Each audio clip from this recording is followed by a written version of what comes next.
Se trata del magíster Fausto Giraldo, él es analista social y político, y el tema que vamos a tratar es algo que estamos viviendo y que nos tiene con mucha incertidumbre a todos los ecuatorianos, la situación política que vive el país. Faustito, qué gusto tenerle, buenos días, bienvenido. ¿Cómo podríamos arrancar con este análisis de la situación política que está viviendo nuestro querido Ecuador? Saludos cordiales, Patricia. Buenos días a todos los amigos oyentes. Realmente es preocupante porque la ciudadanía honesta, trabajadora del país, estamos en medio de una guerra de bandas, diría yo. Por un lado, las bandas políticas, ¿no es cierto?, que dirigen el país, mientras se disputan el control de la presidencia de la República, el control del poder. El presidente de la República con menos del 7% de confiabilidad o aceptación, la Asamblea Legislativa con menos del 4%, una justicia que no da pie con bola, que sigue liberando a delincuentes como le da, como quiere, ¿no es cierto? Una fiscalía que se autocontrola o autopersigue porque al interior existe corrupción, es decir, estamos en medio de este grupo de bandas políticas y también de la narcodelincuencia, que es del otro lado de la banda. Estas bandas que han puesto en zozobra al país, sobre todo en ciertos cantones y ciudades como Esmeraldas, como El Triunfo, como Guayaquil, como Santo Domingo, como Manabí, como El Oro, Machala, etcétera. Es decir, una confrontación que ha llegado a niveles de generar zozobra a los habitantes de cada uno de los territorios y de que no podamos salir a las calles a trabajar, a transitar libremente, ir a las escuelas, a los colegios, porque la violencia, el asesinato, la extorsión, ¿no es cierto?, el secuestro son el pan de cada día en el país. Lamentablemente todo esta situación tanto política, con el famoso juicio político, con incluso ya las presiones y amenazas de los movimientos indígenas alrededor de que si la Corte Constitucional no da viabilidad al juicio político, entonces van a tumbarlos, van a sacarlos. Toda esta conflictividad está generando problemas a la mayor parte de los ecuatorianos. Ese es el grave problema. Está generando inconvenientes desde el punto de vista primero económico productivo, porque aquellos que en algo tienen un empleo, de alguna manera un subempleo o empleo informal, van a verse limitados a poder comercializar o desarrollar su actividad productiva. Los que no tienen empleo efectivamente van a quedar en el desempleo y además va a aumentar el desempleo porque esta crisis tanto política que no permite establecer una agenda de trabajo en función del fomento productivo y la generación de empleo en el país, resulta que va a limitar el acceso al empleo a aquellos que están sin empleo. Y eso obviamente va a incidir o está incidiendo en temas como, por ejemplo, acceso a educación, ¿no es cierto? Muchachos que ya no pueden ir a las escuelas y colegios porque no tienen alimentación, útiles escolares, no tienen pasajes y que obviamente tienen que dedicarse al ocio, al abandono y quedarse en los barrios. Y como en los barrios no hay áreas deportivas, áreas culturales, etcétera, etcétera, entonces estos niños, adolescentes y jóvenes son el caldo de cultivo de estas bandas narcodelictivas que hay en el país y que están solapadas obviamente por ese poder que está peleándose desde la Asamblea Legislativa y el Ejecutivo la disputa de la presidencia de la República. Más o menos así yo configuro cómo está la situación política, porque no podemos verla solamente desde el ámbito de que si los partidos políticos o el gobierno se defienden o acusan o atacan, es la realidad del país. Más bien, la mayoría de ecuatorianos vemos expectantes, incluso con temor, y al interior de nuestros hogares, cómo es que se están sucediendo estos hechos, que se agravan obviamente con la situación de la naturaleza que está afectando, ¿no es cierto?, terremoto y los deslaves y las inundaciones que hay en el país. ¿Qué hacer en esta situación? Hoy se ha anunciado ya lo del juicio político al presidente de la República. La CONAIE dice que está pidiendo la salida del presidente. ¿Qué podemos esperar, Fausto? Mire, yo creo que hay que ser muy claros, ¿no es cierto? Este es un juicio político. O sea, debe haber claridad en los ecuatorianos y ecuatorianas que siguen de una u otra forma este tipo de información. Es un juicio político, no es un juicio jurídico. Entonces, de antemano, Es decir, más allá de las formalidades de la presentación de la denuncia, del proceso de calificación en el Consejo Administrativo del Legislativo, desde el tema de la revisión y la factibilidad dispuesta o no por la Corte Constitucional, ya los asambleístas tienen la sentencia en su dedo, porque ahora el dedo ya no se lo levanta, sino se lo aplasta en una tecla. Y es de que el presidente de la República será censurado, porque será censurado de pasar este juicio político. Al menos yo veo así, en tanto, obviamente, haya una mayoría en la Asamblea Legislativa, que significan 92 votos para que puedan censurar al presidente de la República. Cosa que es difícil, ¿no es cierto? Como se ha visto en estos últimos tiempos, se sigue manteniendo ese grupo de mayoría asambleísta de 70 y pico de legisladores pertenecientes a la bancada de la Revolución Ciudadana, al Partido Social Cristiano y a los disidentes de la Izquierda Democrática y Pachacuti. Veremos si más adelante, pues, las otras fuerzas políticas que puedan sumar este número de votos necesarios en la Asamblea Legislativa se suman, pero la Corte Constitucional, por lo visto, podría, ¿no es cierto?, dar paso a que la Asamblea Legislativa enjuicie al presidente de la República, porque principalmente no es que va a ver si es que los argumentos de acusación son los de peso para que pueda enjuiciarse o no el presidente. La Corte Constitucional lo que debe valorar es la forma y el procedimiento, es decir, si es que hay una concatenación o hay hilaridad, hay relación entre lo que se está denunciando con los artículos de la Constitución de la República respecto al enjuiciamiento político. Por un lado, ese es el segmento, ¿no es cierto? Pero existe el otro segmento que tiene que ver con los movimientos sociales. Por un lado, la CONAIE no solo manifiesta que el presidente de la República renuncie, sino también manifiesta de que apoyan el juicio político, es decir, buscan todas las vías. Seguramente la tercera vía será de que están de acuerdo con la revocatoria del mandato, tal cual como está planteado ya con la recolección de firmas que se habría autorizado por parte del contencioso electoral. Y asimismo están los trabajadores, estos otros movimientos, digamos, de menor intensidad, de menor fuerza, que también están pululando dentro de la movilización social. Es decir, se genera esta confrontación entre sectores políticos al interior de la Asamblea Legislativa que provocarían un juicio político. No sabemos si es que sea censurado. De contar con los votos suficientes, será censurado el presidente de la República. Eso indudablemente, aquí no habrá de que alguien quiera salvarle, me refiero a una mayoría. Pero sin embargo también hay estos otros de los movimientos sociales. ¿Cuántos pertenecen a los partidos políticos que están en la Asamblea Legislativa y cuántos pertenecen a los movimientos sociales que están agrupados en CONAIE, FUD, etcétera, etcétera? Son un pequeño grupo en relación a la gran mayoría. El problema entonces no es ser expectantes desde acá de la gran mayoría de ver cómo es que se disputan en la Asamblea Legislativa el control del poder y cómo es que se articulan, porque aquí yo debo ser claro. No es que la CONAIE está planteando aisladamente o por su cuenta el apoyo al juicio político o la salida del presidente, porque están articulados precisamente con ese bloque de mayoría de la Asamblea Legislativa. Aquí debemos ser muy claros. Entonces, la gran mayoría de los ecuatorianos y ecuatorianas debemos mirar o tener una perspectiva distinta a esos dos sectores y decir, es cierto, este gobierno no responde a las necesidades de intereses del país, de la nación, de la mayoría de ecuatorianos. Se habla de bonanza, hay 10,000 millones de dólares guardados en la Reserva Monetaria Internacional del Ecuador, y resulta que hospitales sin farmacias, sin fármacos, sin medicinas, hospitales sin especialistas, escuelas sin maestros, escuelas sin infraestructura, sin edificios, sin aulas, sin laboratorios, universidades con el mismo presupuesto, incluso menos de presupuesto, y con mayor necesidad para proporcionar cupos a los estudiantes que ingresan o acceden a la universidad, ¿no es cierto? Carreteras destruidas, falta de obras, de infraestructura, etcétera, etcétera, es decir, con 10,000 millones de dólares en la Reserva Internacional. Entonces, es cierto, este gobierno es incapaz de resolver los problemas de la mayoría de ecuatorianos y está preocupado por resolver los problemas de la banca, de la industria y del gran capital o la macroeconomía. Y la Asamblea Legislativa también no ha resuelto los problemas del Ecuador.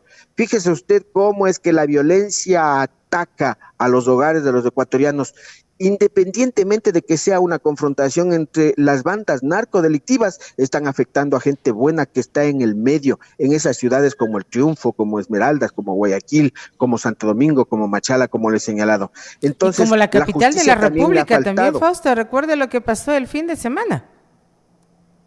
Evidentemente, fíjense ustedes, una guerra campal en todo un territorio, en donde no es que se trata de que de la una esquina dispara el uno y de la otra esquina dispara el otro. Se trata de que están disparando ráfagas de ametralladora y en medio de esas ráfagas están las casas y los domicilios de la gente buena, la gente sana, que puede llegar una bala perdida y empieza a matar. ¿No es cierto? No es que se enfrentan solo entre ellos, sino que también están enfrentando a la población. Y la Asamblea Legislativa, ¿dónde está la ley de endurecimiento de penas? ¿Dónde está la ley de inversión obligatoria en el sector social para generar ocio recreativo, deportivo, cultura para los jóvenes, para evitar que estos jóvenes sean caldo de cultivo de la delincuencia? ¿Dónde están las leyes que necesita el país para mejorar y garantizar la estabilidad, ¿no es cierto?, de los trabajadores, las remuneraciones, la seguridad social? ¿Dónde está la Asamblea Legislativa y las leyes que permitan a los ecuatorianos mejorar sus condiciones de vida? No existen. Se han pasado más de 2 años, pelea. Antes era la presidencia de la Asamblea Legislativa, ya le pusieron al señor Bacasela, creo que se llama este presidente de la Asamblea Legislativa. Ahora están por la presidencia de la República. Y mañana, ¿cuál será la disputa? Pues porque ya el Consejo de Participación Ciudadana ya lo tienen ganado con 4 o 5 consejeros de la Revolución Ciudadana. Es decir, mientras la mayoría de ecuatorianos estamos expectantes viendo que se distribuyen, están haciéndole pedazos al Ecuador. Pero ¿qué va a pasar si se llega al juicio con el presidente y le sale culpable o le destituyen, Fausto? Evidentemente, ahora yo creo que lamentablemente el presidente ha dado papaya, pues, ¿no es cierto? El presidente del Ejecutivo ha dado posibilidad de que se generen condiciones efectivamente para un enjuiciamiento político, aunque yo considero de que no hay, digamos, la aplicación del 191, me parece, de la Constitución respecto al lo que se llama cohecho, etcétera, etcétera, por omisión, dicen ellos. Bueno, ahí los argumentos legales lo dirán los constitucionalistas.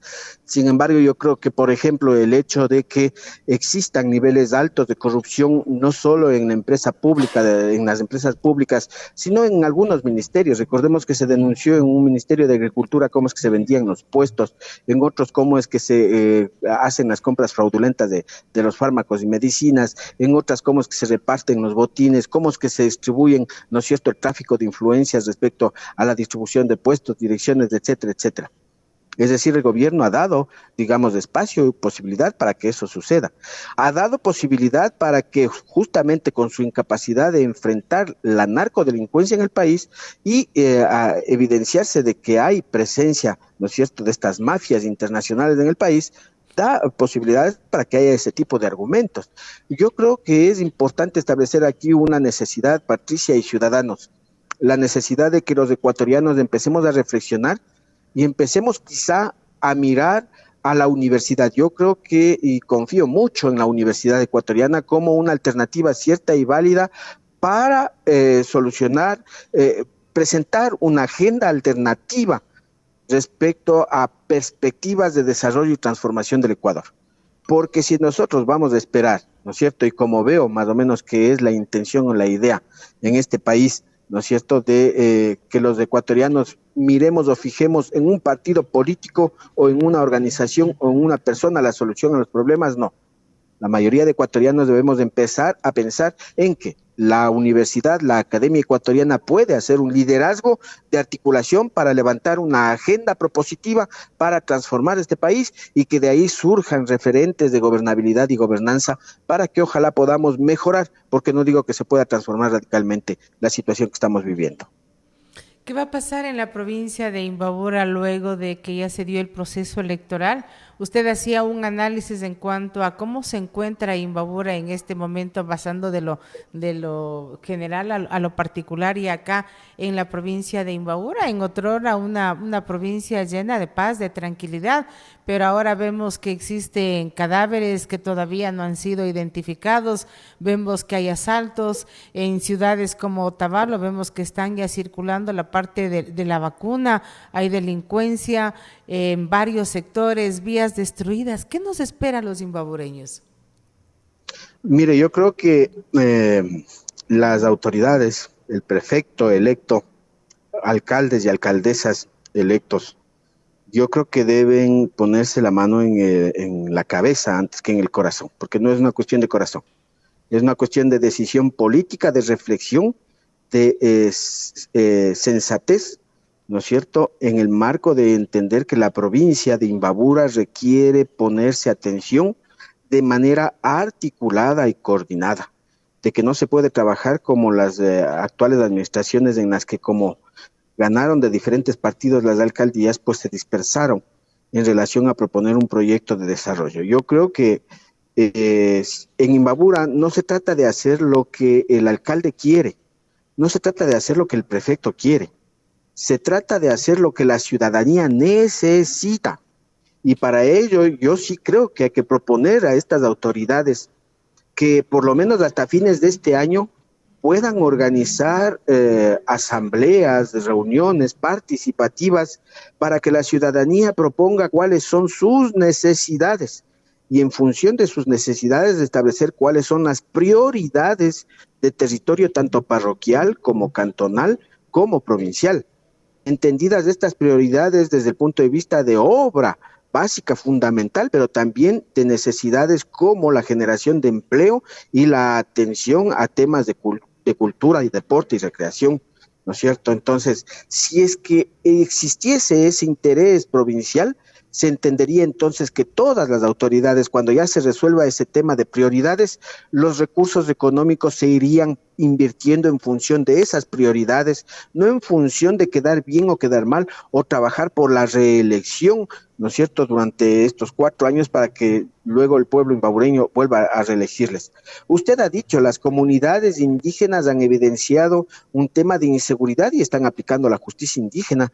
Hay que hacer un análisis y yo creo que hay que proponer incluso desarrollar legislación desde el punto de vista indígena. No se trata de ingresar normas, reglas o leyes al tema de la justicia indígena, sino más bien al temas de ámbitos y niveles, ¿no es cierto?, de justicia indígena capaz de que no vayan a perpetrar o cometer acciones que atenten contra los derechos humanos principalmente. Pero yo creo que hay que profundizar ese trabajo de comunidad que hacen las comunidades y pueblos indígenas en torno no solo al tema de la justicia indígena, sino al tema del desarrollo productivo territorial que lo tienen y que es necesario aportar y fomentar. Pero las autoridades también deben entender de que en ese marco, dentro del territorio general, nosotros debemos empezar a ordenar, a poner en orden la casa. Eso significa municipios y prefectura, a ordenar, a ver cómo están las cosas, pero también a ver cuál es el tema de ocupación de suelo, cuál es el tema del cumplimiento de competencias, cómo resolvemos el tema sanitario, el tema de desagüe o el tema de inundaciones que hay en la ciudad de Ibarra, en el caso particular, ¿no es cierto? En Otavalo también hay problemas de esa naturaleza.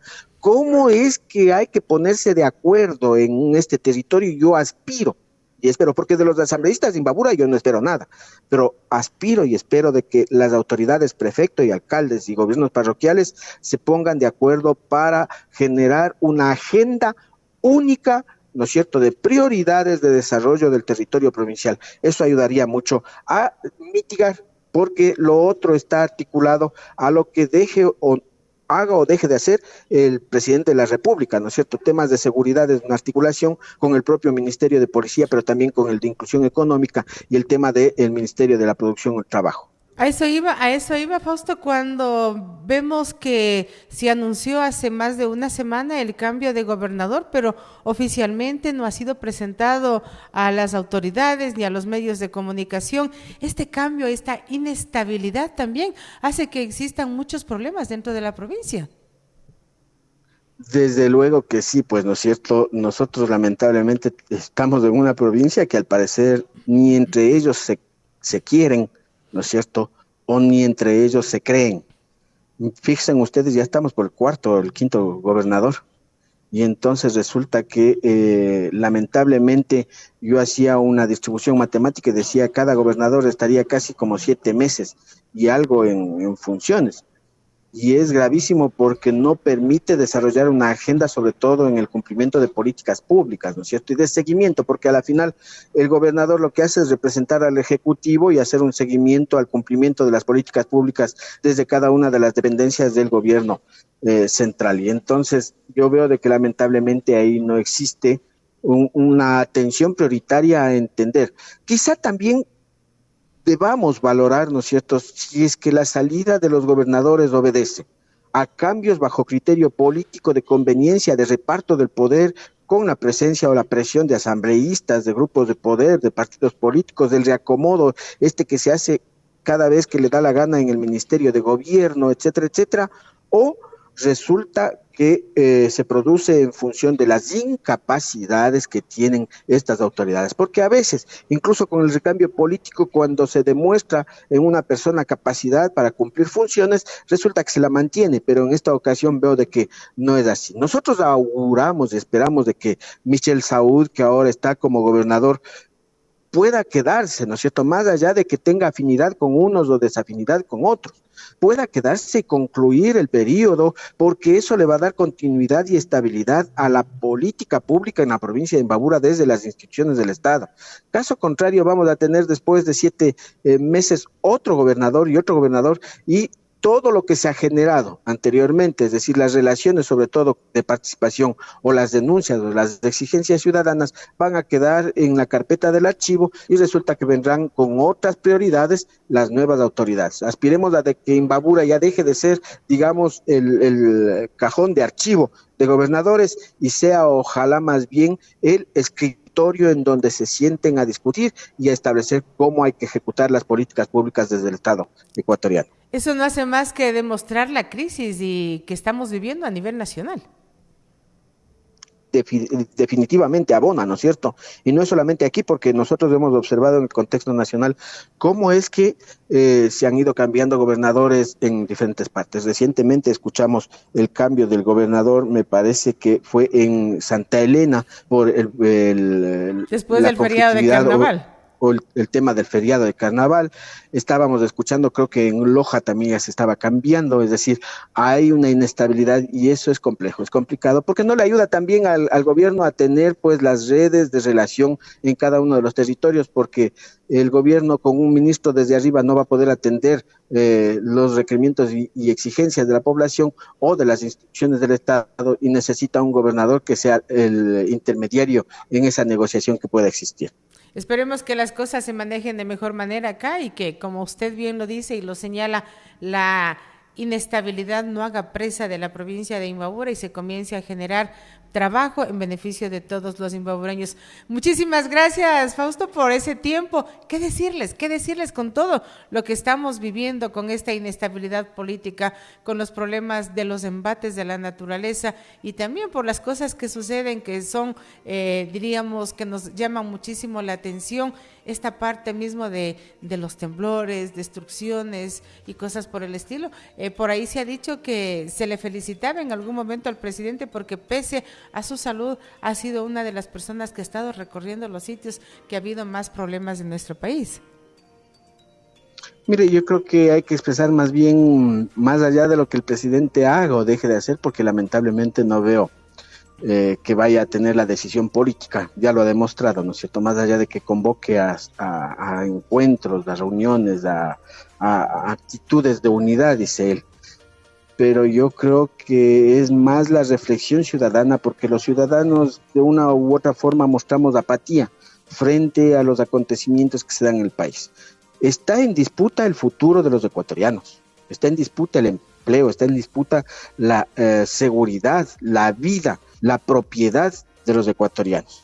Eso está en disputa, principalmente. Aparte de lo que significa para tener vida y tener seguridad, pues el tema de empleo, el tema de educación, el tema de salud, el tema de seguridad social, etcétera, etcétera.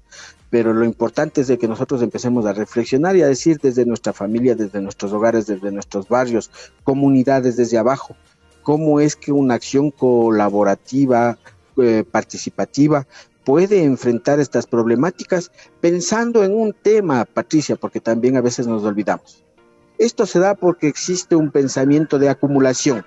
Es decir, el banquero quiere más dinero, el empresario quiere más dinero, ¿no es cierto? El vecino que ya tiene 2 casas quiere otra casa y el otro que tiene 2 negocios quiere otro negocio más, que es un derecho legítimo ciudadano. Pero en el momento que estamos pensando mucho en el dinero, ¿no es cierto? Estamos pensando mucho en el negocio, dejamos de pensar en nuestras vidas, cuando lo que necesitamos es tener, ¿no? Dinero o recursos suficientes solamente para contar con una vivienda, alimentación, educación, salud, seguridad social y lo que significa también la recreación y el ocio, que es importante para la vida de cualquier ser humano. Conservando la naturaleza, obviamente, amigables con la naturaleza, pero eso es lo que necesitamos. Y la ciudadanía, lamentablemente, lo que busca es enriquecerse y tener más dinero a costa de lo que cueste. Y eso, si eso significa narcotráfico, se hacen narcotráficos; si son corruptos, se hacen corruptos; y si es que es necesario robar o matar o extorsionar al de al lado o poner vacunas, se hace eso con tal de tener dinero. El problema aquí se llama dinero. Eso es, amiga Pati. Muchísimas gracias, Fausto, por darnos este panorama de lo que estamos viviendo acá, ya en la parte social y política de nuestro país. Siempre será un gusto compartir con usted este espacio aquí a través de la 107.5. Un gusto, muchas gracias. El magíster Fausto Giraldo, analista político y social, aquí a través de la 107.5. Amigos, nos vamos a una pequeñísima pausa y volvemos con más información.